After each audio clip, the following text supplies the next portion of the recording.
commander for Alamogordo in the Tularosa Basin's Holloman Air Force Base. I've spent over 20 years working with the United States Air Force at Holloman as well as the Army at White Sands. I am proud to say that I am a Holloman wingman.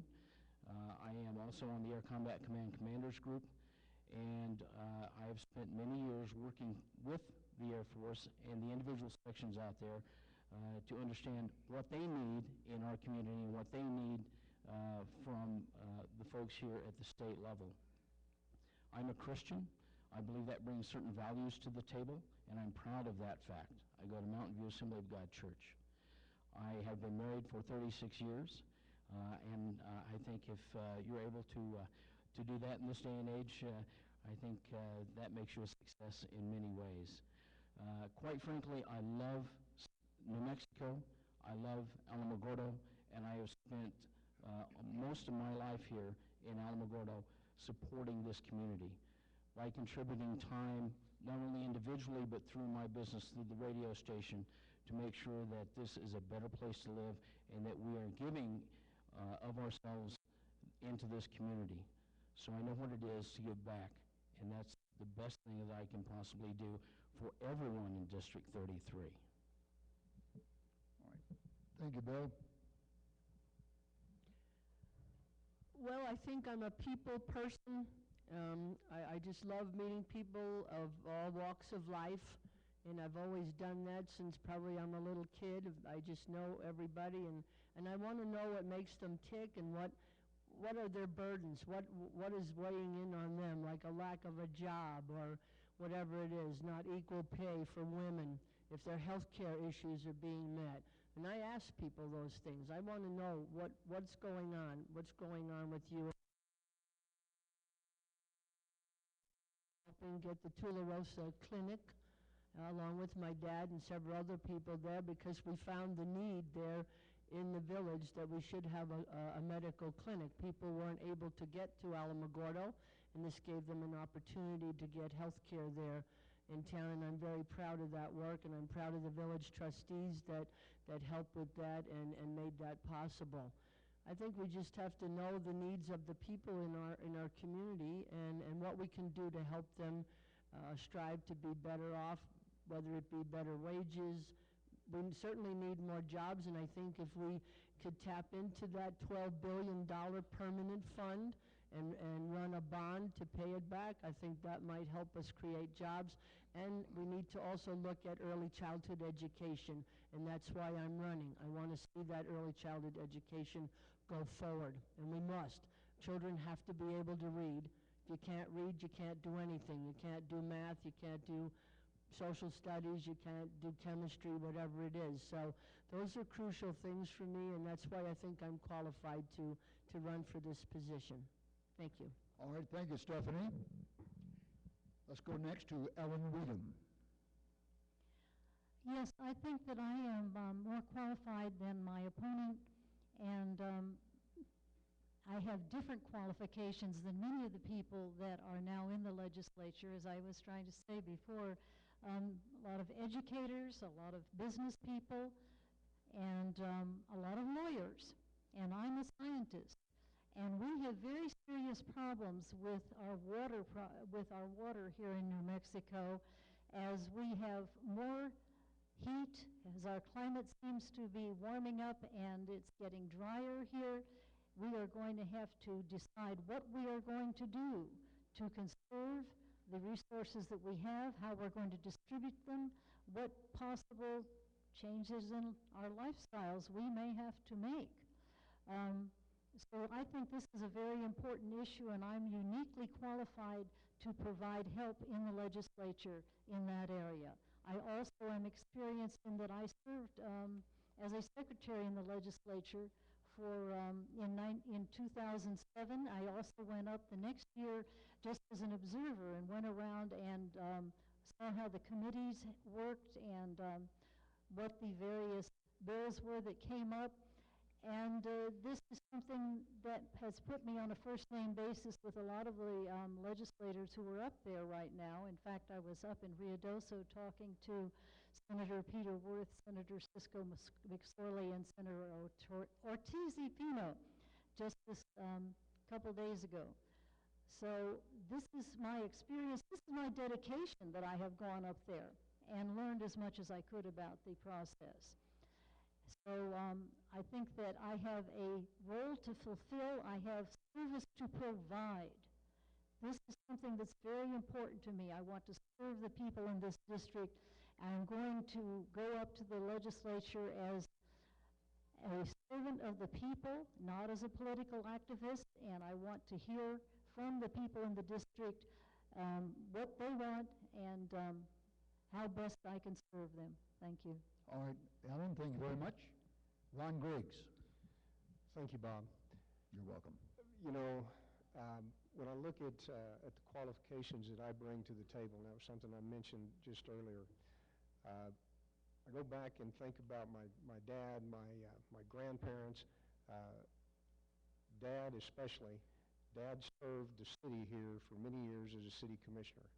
My Aunt Toots, who's in the audience tonight, served in the state legislature. The Griggs family has worked for this state and this community for many years. But I bring a unique skill set to this district. I worked for Texaco for over 16 years, so I know and understand the oil and gas business. I've been a small businessman. I understand the frustration that small businesses face in dealing with the state government in the state of New Mexico. And I've served the citizens of Alamogordo as a city commissioner and as your mayor. So I know the issues that face us day in and day out. And I believe that set of experience makes me the best candidate for this Senate seat at this time. You know, I think if for this district, if you were knowledgeable of the oil and gas business, you're a good candidate. If you were a small businessman, you're a good candidate. If you had served on a city or a county commission, you're a good candidate. But when you've got all three of those qualifications, you are the best candidate. And I believe I am the best candidate for this seat at this time. Thank you, Ron. Representative Rick Little. Thank you. What is the thing that's affecting not only our nation but New Mexico at this time? It's the economy and jobs. That's the main issue that we're dealing with at this time. And we've got to bring jobs to this state, and the way to do that is to make this state business friendly. My background in business is very important in this. With the business that I do, I work for all the school districts within about 200 miles of here, moving their school portables. I work with White Sands Missile Range and Holloman Air Force Base doing the same thing, and along with we took a lot of World War II buildings off of those particular bases and moved them around and recycled them. But being a small business and all the things that you have to deal with as far as budget, employees, the job situation, just trying to keep your head above water, these are the particular things that we really need at this time in our government to make things work and to just make government work the way it should. The other things that I do bring also is I am a GB98, which means I'm having to deal with government entities all the time, trying to bring, I take old houses, put them on properties, bring them up to code, and then sell them. And so just surrounding of all of those kind of things is what we need as far as helping our government along to make it run and function the way it should.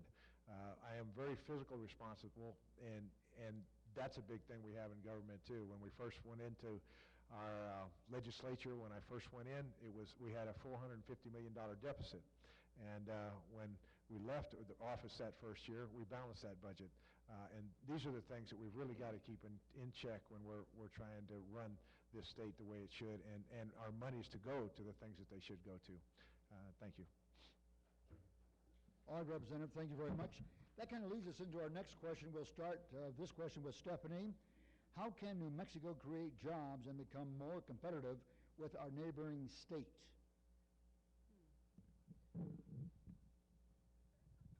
Well, I know there's talk of we need to deregulate everything, like the pit rule, so we can dump sludgy oil stuff in and goes to your groundwater, so that we can get better jobs and make more jobs, which will kill our water. So I don't know if that's a good idea or not. So that would be a no on that one. And as I mentioned before, I don't know why we can't use some of that permanent fund money, as long as we find a way to pay it back and not keep borrowing on it until it's not there. But I think we have to be attractive too. What kind of jobs, what kind of businesses are we wanting to attract? We want that are not going to be polluting. We want them to be. When I was in Deming, the pail factory went out, and the T-shirt factory went out in 1978 and put 350 people out of work, with devastated Deming. What you want to look at is putting in several smaller companies of 10 or 20 people, so it's not so devastating to a community to have a hit of 300 or 400 people out of work. And it was a long, long time before Deming really recouped. Now they're doing a lot better than they were. Of course, it's 20 years later, too. So I think we have to be very careful who we invite in. And then we have this problem of we take everyone at face value. We give them incentives to do things like these call centers, and then a year later they go belly up and they're gone and they leave these vacant buildings. So I think one of the things we have to look at is who we give the incentives to, how long we give them to them, and what kind of Dow Jones or Standard & Poor's are they going to offer us that they're a viable company. All right, thank you, ma'am. Ellen? Stop the clock. There we go. Go ahead. Yes, there are two things that I consider that might be really beneficial to New Mexico in general in creating jobs. And my one concept comes from an economic development seminar that I went to several years ago. It's called economic gardening. It's providing small loans for your local businesses who need to make some improvements so they can hire more people and do a better business. I would rather see us invest in providing grants to small local businesses, people who have already committed to living here. We want to support these people. And I think that there are a lot of other people who share this opinion, and that we should be trying to look in that direction, perhaps with some of our capital outlay money even. Although I'm not sure if we can do that. It has to go to county and city. It has to go to governmental agencies. So forget that, I guess. But the other thing that is going to be a big opportunity for us is the Affordable Health Care Law. It's estimated that approximately 6,500 new jobs would be created if that law goes through and is accepted by Governor Martinez. And those will be jobs with good people, caregivers, healthcare people, and they will be scattered all over New Mexico. This is one of the great things about it, because these people will be in our local communities, and the salaries of each one of those people will circulate in that community and provide a stimulus for that community. And there's also going to be some construction jobs, because they're going to have to build new clinics and stuff. So that is going to be a real boost to our economy, and hopefully lead to long-term improvements in our productivity of our citizens as they become healthier and also hopefully happier. All right, thank you, ma'am. Ron? If you were a businessman and you wanted to move to New Mexico, what would you look at first? You'd look at tax rates. You would look at, are there educated or trained or skilled workforce in the community or the state you were trying to go to? And you'd want to look at regulation. How hard is it to do what you need to do in that particular state? You know, New Mexico faces challenges in all three of those those places. Because you go to Texas, for instance, Texas has no personal income tax. Texas leads the country in new job creation. We don't. How do we get there? What can we look at? You know, currently the state of New Mexico raises about $1.12 billion in income tax. They raise, property tax, for instance, raises not anywhere near that. You could potentially raise property tax and lower income tax, except more than likely you can't get to where you need to be. So what you need to do is we need to look at the places we can go. We need to minimize, reduce regulation that we don't need. We need to improve the relationship that Santa Fe and the regulators have with business owners, because a lot of people don't necessarily mind paying what they believe is fair and correct. They just don't enjoy having to deal with bureaucrats in Santa Fe. So I think those are things that we need to go up to Santa Fe and see if we can't work on to fix or at least improve. And those are the things that I'll focus on. All right, Ron, thank you. Rick? Thank you. What creates jobs? I mean, there's a question right there. Creating jobs in New Mexico is what we're looking at and what we need to do. And to do that, we have to do something with our tax arrangement. We have to have tax reform. Any company that's looking to move into New Mexico, or any company that wants to be created here in New Mexico, what are they going to be looking at mainly? They're going to be looking at taxes, they're going to be looking at your regulations, and they're looking to see if there's a job market here, if there's qualified, educated people that can do the jobs that they're doing. Those three things are definitely needed. And to be competitive, we have got to be competitive with the states around us, at least particularly, and we really want to be competitive across the whole United States. So if we'll do tax reform, which is the first thing, and make it really profitable for a business to come into this state, that will bring the jobs. And when you have people paying jobs, they're the ones paying their taxes, which is great for our state, because then that puts into the state revenue.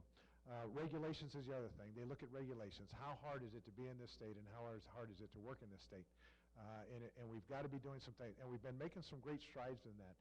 Union Pacific out in Santa Teresa, as a matter of fact, is pulling in about 7,000 jobs right now. They're building a facility, and things are rolling over there because we gave a tax incentive, which Texas gives, which is for the fuel, which now we're on an equal basis with them. And where did they move? Did they stay in El Paso? No, they moved right into Santa Teresa because there was more space and it was more lucrative for them to work there. The other thing we need to look at is a right-to-work state. People say, well, less wages there, but that's not true. When we look at statistics, the right-to-work states have a higher income per capita, which you may not think so. You'd think they'd be doing less money, and there's more people working. Both of those things not only help those families put food on the table, but bring tax revenue into the tax fund. Thank you. All right, thank you, Rick. Evan, read him on rebut something Ron might have said. Yes, I get 30 seconds, I think. I'm real skeptical about all those Texas jobs. I've heard they're real low-paying, low-quality jobs. And before I'd go running after the Texas model to apply that to New Mexico, I'd want to look and see just what kind of jobs we'd be getting. Thank you. All right, let's go to Senator Bill Burt. Thank you, Bob. Well, there are several things that we can do. Number one, taxes. The guru for the budget in the state of New Mexico is a good Democrat. His name is John Arthur Smith. He will tell you that the tax code for the state of New Mexico is repressive to create jobs and bring new industry to the state of New Mexico. We need to revisit that. Regulations.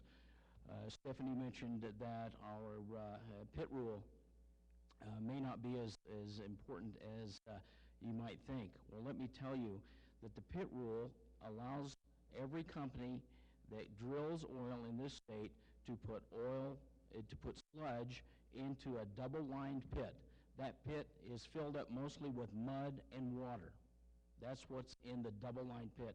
And by the way, you know what happens with that sludge? It's picked up by one single company who qualifies in this state to handle that sludge. It takes it out into a pre-designated area by the state and dumps it into the unlined desert, right into the desert. So we need regulations that make sense for the state of New Mexico. Money, we have to look at how we spend our money. It's important to fund education, entitlements, so on and so forth, but there's a lot of graft and corruption. We need to police these industries better so that we use that money more effectively. Veterans benefits. We don't have nearly enough in the state of New Mexico. We need to look at veterans benefits because we lose a huge brain trust. I guarantee you after 20, 24 years of working with the folks at Alleman, we lose a huge amount of people to Texas and to Colorado and Arizona because the benefits in New Mexico don't compete with those states. Banking. There were bad players on Wall Street. We'll all agree with that. but the government has gone overboard on rules and regulations, and consequently, now your community banks, like Bank 34 and First National Bank, make it very difficult for you to buy a house, to get a loan, to do things that you want to do with your business or your industry because of all the rules and regulations that apply to community banks and communities of our size. All right, thank you, Bill. Yes, 30 seconds. On the pit rule, the sludge that comes out into that liner is full of carcinogens and metallurgy pieces that go right to our groundwater. And you know, I have studied landfill liners. There's not one of them that doesn't leak. So we really need to be very careful. You know, today is the 40th anniversary of clean water. If we allow them to dump this, whether it's in the desert or in an unlined pit, because it saves them 3% per well, then we need to look at our oil industry. Thank you. All right. Candidates, with your permission, we have a bunch of questions yet. It's already 8 o'clock. I'd like to reduce your response time, your answer time, to 1 minute. Is that all right, everyone? Can we do that? All right. Is that okay, audience? Yes, thank you. It's done. All right. More questions? Okay, thank you, sir. All right. Thanks, Sheriff. Bob, meet me out back after this forum. I have a warrant for your arrest. What's that all about, Benny? Come on now. Hey, I know the police chief up in Cloudcroft, okay? Yeah, oh, yeah, it's get even time. I understand that. All right, we're going to start out this question with Ellen. Do you or would you support a right-to-work initiative in the state of New Mexico? Why or why not? 1 minute. I would not support a right-to-work law in New Mexico. I have studied what's happened in other states and know their wages have not gone up. There have been some serious problems with accidents in those factories where the people have no real power to negotiate with their employers. And it's a very bad idea. If you've ever read anything about what happened in the mills in the Northeast, you would know what was done to little children, 6-year-old girls working in those mills 11 hours a day, 6 days a week, before they got the unions going. We need the unions because the employers are very organized and they're very determined to save as much money as possible. So the unions, the workers need to be organized too. All right, thank you, Ellen. Ron? I most certainly would support legislation of that type. And it ties into what Representative Little has indicated. I think it provides more opportunities for people in our state. So that is something I would support. I think when my opponent references, of course, kids and stuff, I think we already have a litany of laws that address those situations, so I don't believe that that's a viable problem.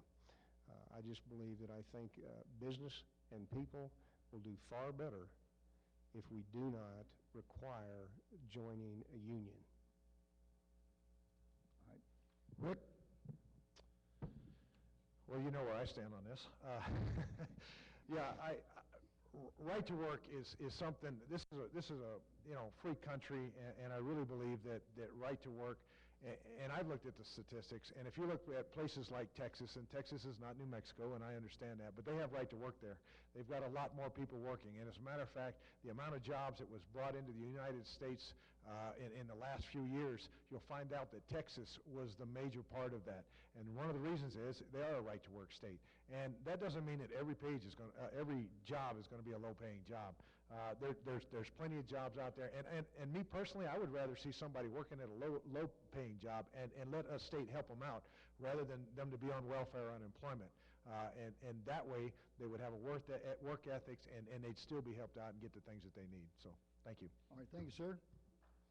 Senator Bill? Thank you. Yes, I would absolutely support right-to-work legislation in the state of New Mexico. I think it is a freedom. I think everyone has the right to decide whether or not they want to be associated with the union or not. Do we need rules and regulations? Absolutely. But let's look at those rules and regulations and make sure that everyone is playing by the same rules. As I mentioned earlier, on Wall Street, you had some bad players. You're not going to change people's attitudes. There are always going to be bad players in every industry. You need to police the industry and make sure that they are taking care of things correctly. And what about pay? Does it mean that pay will be lower? Not necessarily, because the people who create good jobs and good industry will pay more to get the higher quality workers to come to work for them.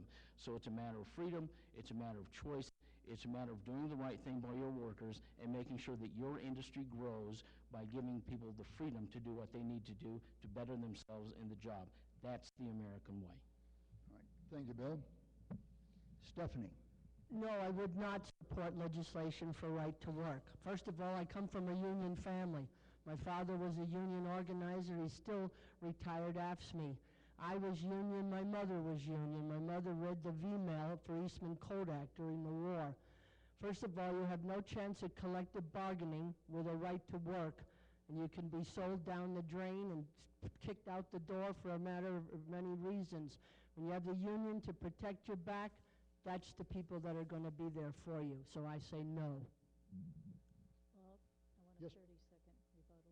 Against whom? Ron Griggs. All right. He's my favorite. Yeah, okay. Go ahead. 30 seconds. Okay.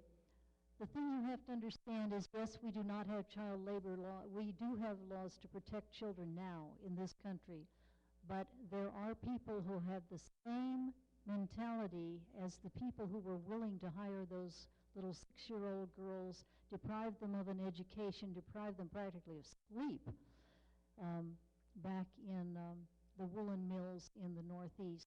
And they're still out there, folks, and they will keep pushing and pushing to get any advantage they can that will make them money, because that's their most important goal. Thank you. All right. Thank you, ma'am. Our next question, do you think we should explore drilling on Otero Mesa? We'll start out with Ron. Well, let's see. I worked in the oil and gas business for 16 years. Absolutely, I believe we should explore drilling on the Otero Mesa. One of the things that disappoints me greatly about all the rhetoric dealing with Otero Mesa, have the groups that oppose it show you all the ugliest, nastiest, old, for the most part, oil wells that maybe were drilled years and years ago. Currently, Otero Mesa is a gas field. Now, when you have a gas well, it's a little bit different than you have an oil well. You don't have a big old pump jack sitting out there when it's all said and done. You don't have a tank battery sitting out there when it's said and done. You have what they call a Christmas tree. And currently, the Christmas trees on Otero Mesa are about 4.5, 5 feet tall. Those things are probably sit on something bigger or just a little bit bigger than these two tables, or putting two of these tables together. Absolutely, I support drilling on Otero Mesa. All right. Thank you, Ron. Rick? Thank you. I believe that this land was given to us by God, and we're supposed to take care of the land. But on the other hand, business needs to happen too. And I think if we have regulations put in place to how to do things environmentally safe, and if it'll bring jobs to this place and we can do it environmentally safe, I say why not. The other thing about this is you can drill oil, and we've been doing it for a long time, just like Mr. Griggs was talking about, and we've done it environmentally safe, and it works, and it brings jobs and gives people opportunity in our state. Thank you. All right. Bill? Thank you, Bob. Yes, I would be in support of drilling on Otero Mesa. Otero Mesa is large. There's a lot of land. It provides a lot of opportunity. You will find that you can graze up there. You can have areas of reserve up there and still drill and produce oil and gas on Otero Mesa. What that allows you to do, not only that, but it creates jobs. It creates industries within this county that has about 95% of it publicly owned, so we have no tax base for the most part to help build schools, help repair roads, so on and so forth. It would also allow us, again, to have that tax base to create and build some of those things that we desperately need in this area. Finally, I will tell you that we have a perception of how oil and gas may be in the Permian Basin, but it wouldn't necessarily be that way. New technology allows us to drill in a very small footprint to get the oil out of and gas out of the land in a very small footprint and draw a pipeline across there that can be used for other things as well, and could quite honestly enhance Otero Mesa if we really looked at effectively using that land up there. All right, Stephanie? I wouldn't, actually, I'm not really sure if I would or not. That's the largest underground source of good water. It's not brackish water. And from my research, if you drill, and if it's gas, I know they assure you that the casings are thick enough and that it's not going to fracture the rock and poison the water, but I'm not so sure. So I'd really have to look at all the elements that went into drilling on that and what would be the outcome. As long as it didn't affect the water, then I'd be okay with it. All right, thank you, ma'am. We're going to start this question I out. don't think I got a chance, did I? Oh, yes, go ahead. Thank you. Yes, I am dubious about drilling on Otero Mesa.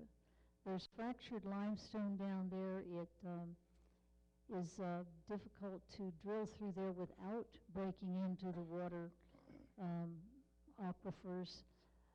And the water, frankly, in the long run is going to be a little more precious to us than the oil. Excuse me, you know, you can live for a long time without driving your car, but you can't live for very long if you don't have water.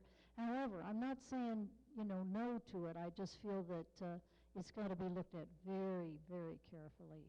Thank you. All right, thank you, ma'am. Next question, we'll start out with Rick Little, and this one is addressed to you, Rick. Could you address the recent commercial regarding the large truck bill you passed and now being run on the radio? Yes, I'd love to. Right now, there's a radio ad that talks about how I passed a bill and it went through the House, and obviously it wasn't just the Republicans because there's not enough Republicans there to have passed it through the House. So it was bipartisan, which means the other side of the aisle agreed with the bill, and it passed into the Senate. But this is a particular bill that will put us business-wise on an equal basis with the 4 states around us, Arizona, Colorado, Texas, and Oklahoma, as far as business. We can only carry on this particular truck, which has multiple axles underneath and is safe for the road because it has, with the more axles under the bottom, it has a bigger footprint upon our roads, so it's easier on our roads. And it's a safer vehicle to be on the road, driving on the road. The DOT department was having a little bit of a problem with it, but that was with their load bearing bridges, and on those bridges they're rated, and so even the tractor trailers can't run on there. So they send me a map every year with those on there, and it could be completely safe and work in the state of New Mexico and make us business friendly. Thank you. All right, thank you, Rick. Now, that was addressed to Rick. Would any of the candidates like to respond to anything at all regarding that question? Because we'll go to the next one. All right. Do you support, and we'll start this out, Rick, I'm going to start this out with you because that was individually for you. Thank you. Do you support voter ID? Why or why not? Oh, I definitely support voter ID. In our country, you cannot do anything without some type of an ID card. You can't fly on a plane. You can't buy beer. You can't, if you're a student, you can't take your SAT or ACTs without it. You can't, you can't drive without it. You can't. There's just any number. You can't get a bank account without it. There's any number of things that you can't do. And with the possibility, this is one of the most important things we can do in a republic, a democratic republic that we have, is voting. And I don't know why we feel like this is not such an important thing that it shouldn't be. At least you make sure that the person voting is a person that should. And if you've heard stories about Santa Teresa, you know that there is voter fraud out there, and not only there, in many other places. So thank you. All right. Bill Burt? Thank you. Yes, I am supportive of voter ID. It's a simple fact. Voting is one of our sacred acts that we have, one of the freedoms that we love. It's one of the things that this country is based on. And why shouldn't we show a picture ID that shows who we are and that we're eligible on that list to vote. It eliminates any of the questions that anyone may have. And how many cases of voter fraud have you seen around the United States because there was no identification, dead people voting, different people who registered, multiple people at one house, so on and so forth?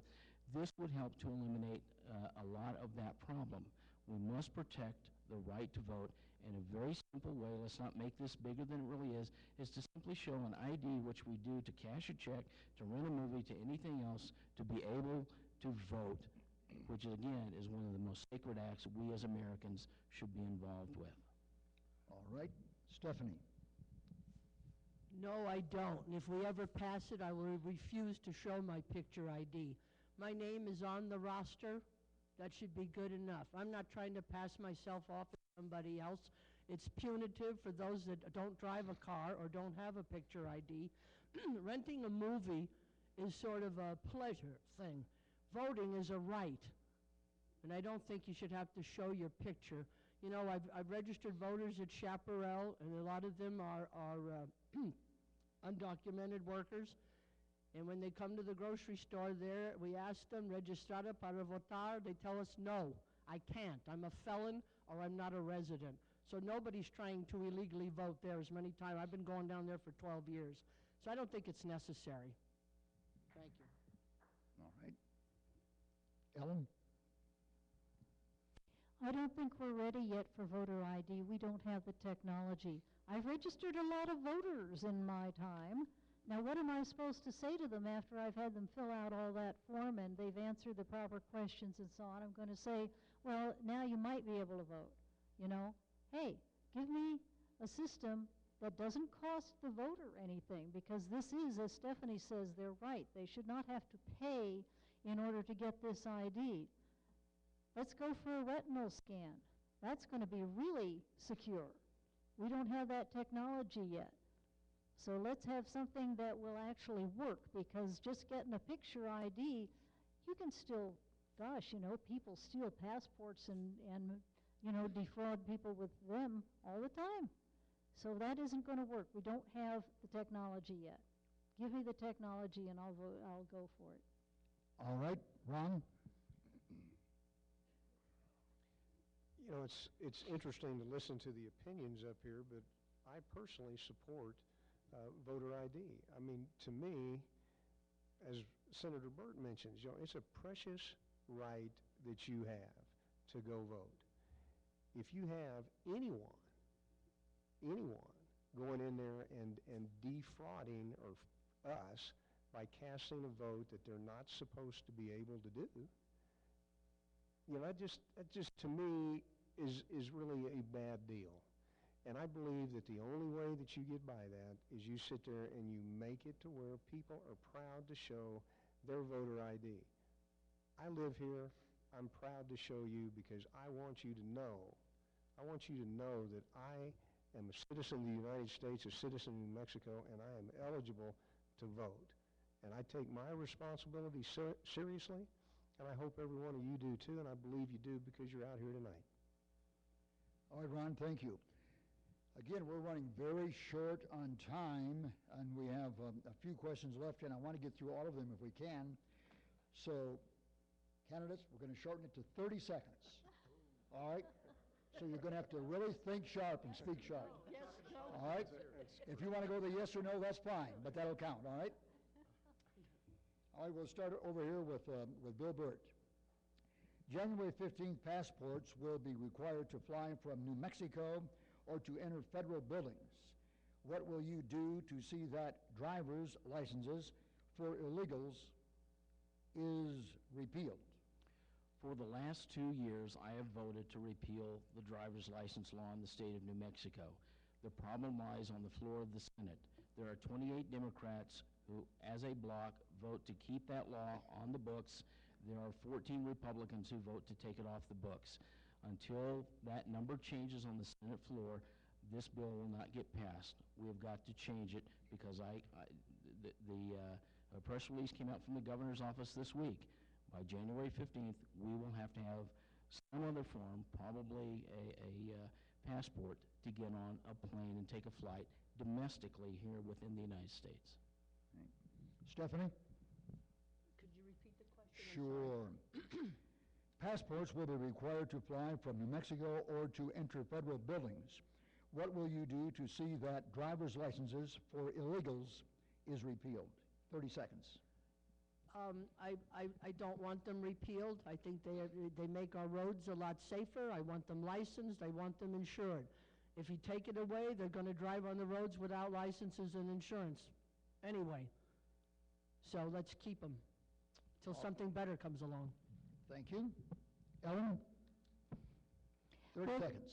Yes, there was a good bill on the Senate floor this spring that would provide a one-year only, non-renewable driver's license for people who are undocumented or in this country without any, identification, which they would have to provide to get the driver's license. I think fingerprints are a real good idea. I think having it for only 1 year is a real good idea. If somebody's trying to get it together to apply to be a citizen, that will help them. We have to compromise on this. We can't have it all the governor's way. Thank you. Ron? It shouldn't be legal for illegal immigrants to have a New Mexico driver's license. Simple as that. I will support repeal of the driver's license law that provides those licenses to illegal immigrants. If we have issues, we need to work through them differently than this. I think it's when we talk about insurance, we talk about stuff, it's pretty simple to go down there and get your insurance and then just cancel it. So I think that's a bogus argument, and I think it offers, it's just not a right one to pursue. But I would support repealing the law. All right. Rick? I'm on record in 2 sessions as repealing the driver's license, which it did pass out of the House, and it was bipartisan. There was 10 to 11 other Democrats that were on the bill with all the Republicans, every single Republican, to repeal this law. And the main reason for that is our national security issue. If anybody can come across the border, live here for a few months, and then apply for a driver's license, and they can get on a plane right now and go somewhere.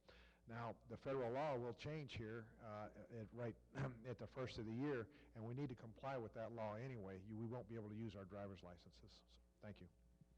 All right, thank you, Rick. Next question, we'll start with Ellen. All right. Do you support bringing an Arizona-like immigration law to New Mexico? 30 seconds. No, I certainly don't, and actually neither does Governor Romney. He supported the E-Verify portion of the Arizona law. I was checking this on Fact Check because I just listened to the second debate, and he never supported the whole law. He supported the E-Verify for the businesses who are putting the honey out there for those worker bees to come up here. They're the ones that are causing the problem. People want jobs, and they're coming for those jobs. So I certainly support the E-Verify portion. All right, Ron? Obviously, immigration is a big issue. And what I believe is that we've got 4 states that sit right here on the border. We got Texas, New Mexico, Arizona, and California. What I would promote is us 4 states getting together to make determinations on how we best handle illegal immigration along the border. The federal government's shown they just can't get her done. And I think we need to sit there and come up with something because we're the ones most directly affected. Let me say one thing first about the Arizona law. The Arizona law has nothing in it that is not federal law already. The federal law says that illegal immigration coming across the border without taking care of getting citizenship in this country is illegal. And you know that in every other country, we're so lenient on it. If you go right over to Mexico and tried to go past their visitation zone, which is right on the other side of Juarez from where we are, you don't, they put you in jail. If you were to do this in Europe or any other place, you go straight to jail. Or if you do it in the Middle East, you might get your head taken off. We really need to follow the laws that have been written. This is a country of laws, and we need to follow the laws that are on the books. Thank you. Thank you, sir. Bill. Thank you. I think that Representative Little stated it very well. It is the law of the land. I think we need to follow the laws. If we're not following the laws, that's why Arizona put their law into effect. It's the same law. They just wanted local jurisdiction to make sure it was enforced. It's unfortunate that we have to do that, but in some extreme cases, it looks as though we're in that boat. When I support something here in New Mexico, I would support following the law of the land, and if that means following what Arizona's put together because it is exactly the same, then I would support that. But I think we need to look at New Mexico. It's a very difficult issue, and I think we need to look at exactly how we apply that law. All right, we're going to start this question with Ron. Excuse me. Yes, ma'am. Oh, Stephanie. I'm sorry, ma'am. I'm sorry. I was in a hurry. I know you Go ahead. No, I wouldn't support an Arizona law. How about we criminalize the people that hire them? You know, it's like prostitution. We always put the prostitute in jail and the Johns walk free. If you're going to hire them and you know they're illegal, guess what? You're illegal too. Thank you. All right, thank you, Stephanie. Next question. Ron, are you ready? Yes, sir. Would you support a balanced budget amendment? Sure. That's the answer? He's saving us valuable time. Thank you, Ron. Rick? Well, that's a federal issue because I will tell you that the state of New Mexico, that is already in our Constitution. We have to balance the budget in the state of New Mexico. And that's one of the reasons when I first went in and we had the $450 million debt that was put on by the other administration, we had to take care of it. And that's why there was no capital outlay in the first year I was there. Thank you. All right. Any comments, Bill? No, I agree 100%. Stephanie? Absolutely. Ellen? Yes, we've already got it. Good enough. Next question. This will start with Rick. All right. As education is one of the largest issues for a state, how do you plan to improve New Mexico's education so that we are no longer ranked in the mid-40s out of the 50 states? One of the things we need to do, and just continue on the path that we're already on, the governor we had one bill that was already passed. We have a criteria for schools, and they're rated from A to F, which is easy for not only parents and teachers, but for students to know how their schools are rated and how well that school is doing. And we needed to do this because we didn't have criteria before. We're working on getting the same thing for criteria for teachers. And then the other item that we need to do is not passing kids on if they can't read by the 3rd grade. And we will say that we've put the governor has put $30 million into getting our kids to read starting in kindergarten and helping them through. Bill? Thank you. Education in the state comes down to a couple of things. Applying the money that we have in education into the classroom, for the teacher and the student. Administration is important, but is very important that the teacher and the student receive the bulk of that funding. Secondly, I think that we need to look at some of the issues that we have in the school system. For example, we ask a teacher, most of them will tell you, we teach kids to prepare for a test. We don't teach kids a curriculum. I think we need to get back to a curriculum-based school system so that we can teach our kids to be competitive with students from other states and other nations. All right, Stephanie. Yes, in order for us to compete on a global level, we have to make sure our kids can read as early as possible. We need aides in the classroom to help those teachers, and as Mr. Burt said, give the money for the teacher, but let the teacher teach and not do a half a dozen other things that have nothing to do with teaching. Thank you. All right, Ellen. The results of the A through F tests throughout New Mexico have shown a couple of things. One is they don't really have the criteria all figured out. More importantly, they found that 100% of the schools that got Fs are in high poverty areas. Does that surprise anyone? 95% of the schools that got D's are in high poverty areas. The interesting news is that 41% of the schools that got A's are also in high poverty areas. My very first thing to do would be to try to find out what it is about those 41% that was good and try to apply it to the other schools. I think we're on the right track.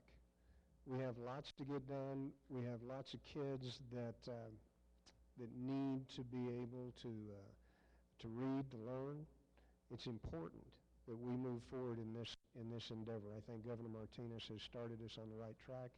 We just need to expand the way we help those kids in grades 1 to 3. All right, Ron, thank you very much. We have a couple more questions. We'll try to get them both in. We'll start this one out with Bill. Can you explain what you would do to promote how you would bring about change in your district? It's a little innocuous. I mean, what kind of change are we? I can ask the gentleman. Yes. Alexander, what kind of change are you referring to? Oh, I'm talking about basically, promote healthy living, as we just talked about kids, reading, curriculum, basically that's what I'm talking about, how to promote your area or district to where the people are, Okay. Thank you. I think I know where you're going with that. Let me just say, I grew up in Deming in a very tight neighborhood. Everybody basically stayed in the same house. We would all get together in the evening at somebody's house, and the adults would talk and we'd play. And I think that's what it boils down to, is creating neighborhoods again, getting people talking, not texting and watching TV all the time, but sitting down over a cup of coffee and getting to know and solving the problems of the world, if you would. Getting the kids to learn how to play together, how to relate, that there's winners and losers in this world, and sometimes you win and sometimes you lose. It's the reality that we need to deal with, and let's bring the neighborhoods back together and make America great again. All right. Stephanie? And I think promote having kids actually play outside and not do computer stuff and texting and I don't know, I don't even understand all of that stuff, but I mean, we're going to end up with a group of people that don't talk to each other.